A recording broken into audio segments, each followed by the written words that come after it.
Others wildly tied up in a sack on the ocean floor with cement blocks. Hi everyone, welcome to another This Cycling Life Bites. Today we have a Cycling Bites episode with a current cyclist, a current professional Australian track cyclist, Maeve Plouffe. I won't take too much of your time. I'll let Maeve introduce herself and give you a little bit of an update. Welcome, Maeve. Thank you so much for having me. My name's Maeve and I'm a professional track cyclist with the Australian cycling team. I'm currently located in Adelaide, and with the corona, I am spending a lot of time here at the moment. We were supposed to be jetting off for our my first Olympic Games actually was supposed to be this week, time flies. But of course that's been postponed for another year, so I'm back training in Adelaide for another year. And predominantly track focused at the moment and really focusing on the team pursuit event. Excellent, fantastic. So I'll just sort of take it back to the beginning a little bit, Maeve, if you don't mind. Can you give us a little bit of an update on, how you grew up, where you grew up, and how you got introduced into cycling?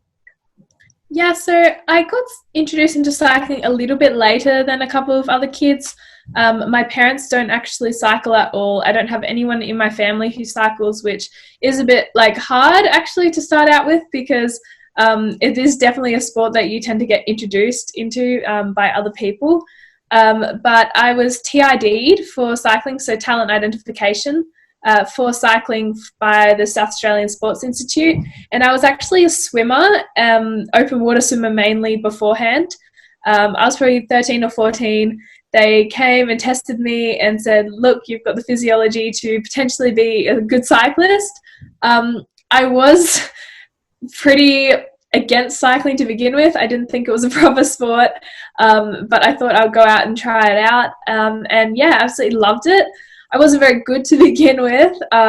I probably did it once a week on the track where I could, and then did a little bit of triathlon here and there as well, but I didn't make the proper transition into cycling until I had made sort of the SASSy squad, sort of the scholarship squad, when I was probably about 15. So definitely didn't come from a cycling background, but very, very strong sporting background. So always grew up doing so many sports.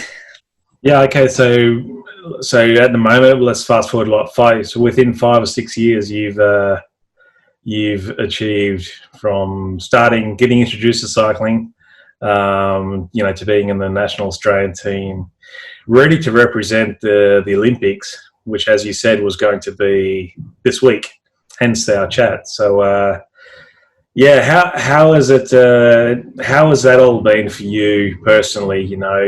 First of all, getting introduced to the Australian team, having that Olympic dream be so close to you, then doing all the preparation for that dream, and then having it change the dates, so to speak. So, how has that whole process been for you personally, Maeve?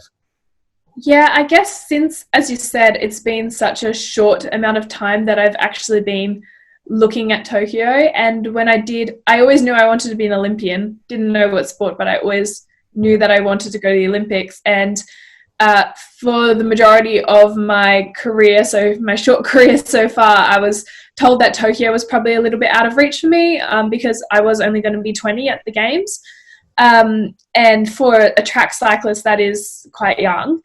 And I guess it was such a push in the last minute, so late last year, to make the Olympic team. I had a really bad injury this time last year exactly, and I thought that any chances of Tokyo were definitely off the cards now because of the injury. And then I managed to come back quite strong from that, in fact, almost stronger than I think I would have without getting injured.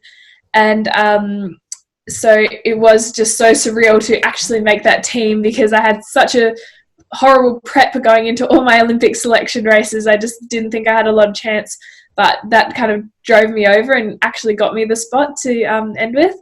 And I guess it's this last probably 8 months have just been so up and down, because I was, or 12 even, because I was pretty much at a low with the worst injury I've had cycling, and then I was climbing up slowly again, and finally, trying to make that team was really hard, because I am the youngest, and we've got a team that have been training together since Rio of 5 girls, and yeah, to try and crack into that team, unfortunately it is really cutthroat. So yeah, I guess to make the team was super exciting, and then to hear that it was postponed was like, it was really disappointing, because I guess I was scared that it would be a cancellation, which it still could be, but we're treating it like a postponement. And for a young athlete like me, that's actually a really, really positive thing, because I'm on a steep trajectory at the moment, and a whole nother year, like that could be the difference between gold and silver for me, a whole nother year. So it's good for an athlete like me, to be honest.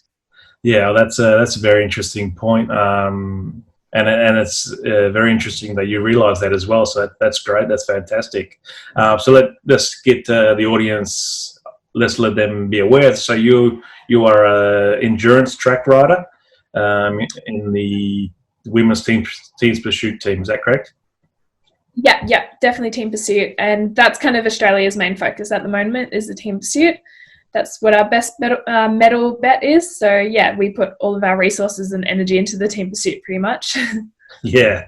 So okay. So post, the announcement of the Olympics being postponed, et cetera, what happens then? Did you have a break? I suppose you've sat down with your coach. You've worked out another plan. So what have you done post announcement of the pandemic and the postpone of the Olympics? So how does it look now? So after the announcement and now moving forwards into the 2021 games.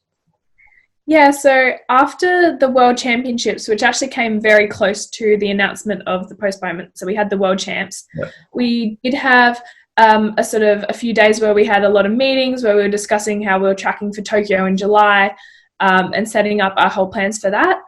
And then we had 2 weeks off the bike where we were allowed to reset and refocus for Tokyo. I spent that 2 weeks. I did some work experience down in Victor Harbour, so that was really cool, and I did something that wasn't cycling, and then I was back on the bike, started training again, and then we got the announcement that it was going to be postponed, which we did expect a little bit. And after that, we were given the option to take a week or 2 off, because for some people, especially the older athletes, that was quite hard hitting, and that was, it's something they'd been training for 4 years. So a few people did take a bit of time off. I felt like I didn't need any time off because I'd just taken a bit of a break anyway, so I was fine. And then once we were back in, we were pretty much given a few months to just train on the road and train however we felt like we needed. So every athlete, just within my team, even within us 5 girls, every single athlete trained really differently in that time. Some of them just did base kilometres, some of them got out on the mountain bike, some of them just did really minimal. Personally, I love efforts, so I did efforts and base and things like that. And then after a month or 2, we basically just communicated with our coach, and he started to drip in small sessions that he think that we needed, and we all had really individual time to focus on what we needed in our own goals. So that was actually really beneficial. We weren't allowed to go into the track, into the gym or anything, so we all got home gym set up, and yeah, I guess it was just a lot of personal time. And then, for example, I also went back to full-time study and things like that, which was challenging. And then we recently came back a week or 2 ago, and we sat down, and the staff had been working really hard behind the scenes to set up pretty much we've got all our year so far ahead of us, and the dates and things like that we need to perform at. We had a bit of an idea of those before, and we did get to discuss them while they were coming up with them, but we just got our new plan ready really recently. And yeah, we've got the dates that we should be racing, and our phases, and they're all super specific. So yeah, it's game on now. Yeah, no, that's fantastic. At least you've got a structure in place, gives you a purpose, gives you a why, gives you a control of your future and what you're doing. So that's fantastic. I suppose there'll be a whole selection criteria process in leading races coming into the event as well. So what sort of racing will you be doing? I suppose more towards the back end of the year. They are going to, because our Olympic team has already been announced, they are going to keep the team. Okay. But of course, we've got 5 girls, and there's 4 starters in the team pursuit, and we are going to be doing some trials and things like that. So we do need to have the fastest team possible. To be honest, racing's looking really challenging because we don't know what we're going to be able to do. I was actually down to start at Road Nationals, which is exciting. Wow. First year. So things like that, like I might do some road cycling on the road. We aren't 100% sure what track races we'll do because obviously track nats have just been postponed again, things like that. But we definitely will race every track race possible early next year in the lead up to the games. And yeah, obviously international racing schedule is hard to put a finger on because we just don't know what's going to be there. But if there are any opportunities for NRS or anything like that, I would love to do those sorts of local races and hopefully do, some of the summer cycling sort of races like Tour Down Under or something would be great too. Yeah, sounds like a plan. I mean, moving into sort of what really intrigues me as well, and what we do a lot here on This Cycling Life, we chat to a lot of people, and a lot of people are really interested in is how people juggle, one's cycling passion with everything else in their life, their family, their studies, their work, their careers. For you, I know you're an Olympic athlete. You have your family, but also you're doing incredible things with your studies and, and planning your career. So do you want to update the audience on exactly what you're studying as well as being an Olympic athlete? Yeah, so I am enrolled in a Bachelor of Law and Bachelor of Science. So it is a double degree and they are separate degrees. So should get two separate pieces of paper at the end. A lot of people hear that and they go, why on earth would you do those two together? They are actually recognised double, but I'm not aware of anyone who has majored in marine biology and ecology with the science degree and law like I have. So those are my two science majors, marine biology and ecology. But I do have some reasoning behind it. When I was sort of applying for universities and what I wanted to get into, I knew that I was super passionate about science. I love science and it's probably what I feel most comfortable with, but I couldn't drop the arts and humanities completely. I'm not someone who would want to go into like pure research and things like that. Like I'm quite passionate about things like conservation and even just writing and things like that. I really do like it and I love public speaking and things. And so I thought, why not see if I could pursue sort of a career after cycling in environmental sort of conservation or policy or something like that. So I thought I would try out law school and see if I liked it. And I actually really, really liked it. So I stuck with it and I'm in my third year now. I was going to defer because of the games or just do one subject, but now I'm back to full time. But yeah, I try and maintain about two to four subjects, 4 when I don't have a big racing calendar, and then 2 or 3 when I do. And yeah, obviously it goes along quite slowly because I will do 2 science and 2 law or 1.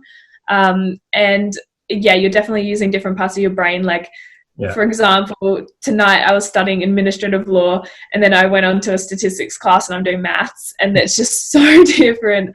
And they don't cross over at all. But it's super interesting, and yeah, the skills definitely translate in some way over to each other, so that's cool. So yeah, that's fascinating. That's incredible. You're an inspiration. So Thank you. a bit of an idea of, in terms of time, how many hours are you dedicating to your studies at the moment? Yeah, I guess that just really depends. I'd call myself a very efficient studier.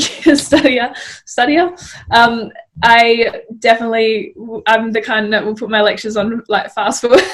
But yeah, definitely. And I am a bit of a crammer. Like exam week, I will cram, and then during the training week, I will probably not do as much as I need to. But yeah, it's definitely it's full. I'm on a full-time load now, so it is pretty much just like a full-time job. But yeah, it is something that I'm interested in. Obviously, it's like training. It can be tedious sometimes, and sometimes I have to do subjects that I don't want to do.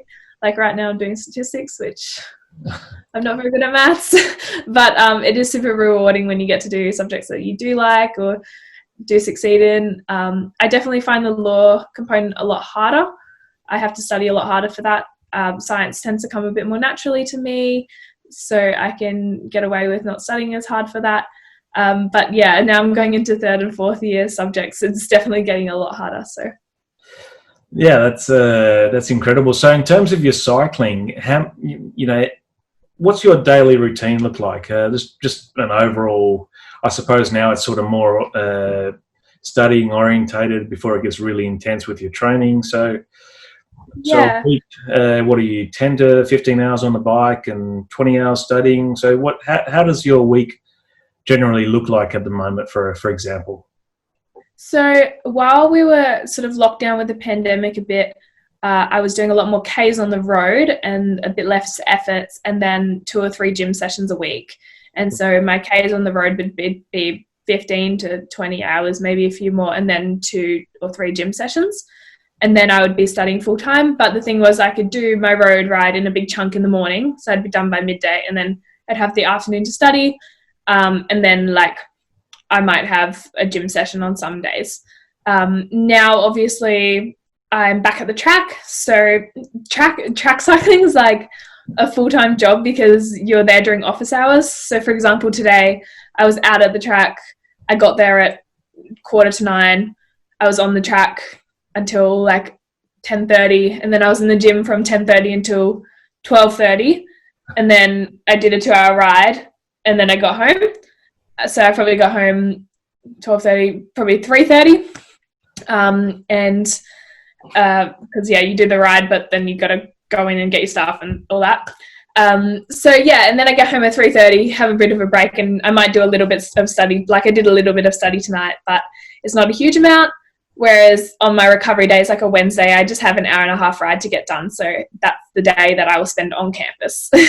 Yeah. Well, Maeve, I'm not going to take too much more of your time, your precious time. It's quite late. As I'm in Spain, and obviously you're in Australia at the moment. But you're an absolute inspiration and a fine example to inspiring young female and male athletes to show them that it is possible to do what you're doing with your academic career and also perform at the highest level in cycling, at the Olympic level. So congratulations on what you've already done till now, and good luck with the rest of your career, and in particularly the Olympics just around the corner. It's been an absolute pleasure to have you on This Cycling Life today. Yeah, thank you so much for having me. It's been great. Thank you. So guys, if you'd like to see more episodes of This Cycling Life, please subscribe, give us a thumbs up, tell your mates, tell your family, and spread the word, and we'll keep doing what we do. Have a great day. Thank you. Sometimes wish come true.